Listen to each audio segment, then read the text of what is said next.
Kim Chiu nagsampa ng kaso laban sa kapatid na sila Kambini Chiu dahil sa umano'y qualified theft. Inihain ng kapamilya actress na si Kim Chiu ang isang formal na reklamo kontra sa kanyang kapatid na sila Kambini, Lakem, Chiu sa Department of Justice, DOJ, noong December 2, 2025. Ang kaso ay may kinalaman sa umano'y qualified theft na naganap sa negosyo na pinamamahalaan ng magkapatid. Ayon sa mga ulat, napansin ni Kim ang malaking financial discrepancies sa kanilang negosyo, kabilang ang substantial amounts ng pera o assets na hindi maipaliwanag ang pagkawala.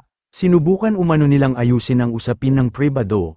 Ngunit bigo raw ang lahat ng pagtatangka. Dahil dito, napilitan si Kim na magsampa ng kaso upang protektahan hindi lamang ang negosyo, kundi pati na rin ang mga empleyadong umaasa rito. Sa kanyang pahayag, inamin ng aktres na isa ito sa pinakamahirap na desisyon sa kanyang buhay, dahil pamilya ang sangkot.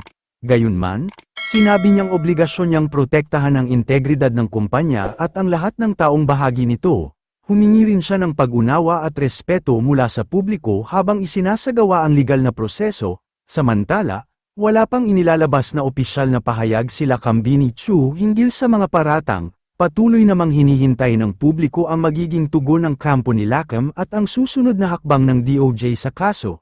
Habang nagpapatuloy ang investigasyon, nananatiling sentro ng atensyon ang magkapatid na Chiu, na dati kilala sa pagiging close family unit.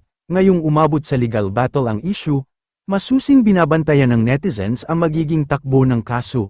Isang sitwasyong nagpaalala sa marami na ang pera at negosyo, kahit sa magkadugo, ay maaaring mauwi sa banggaan kung hindi na pangangalagaan.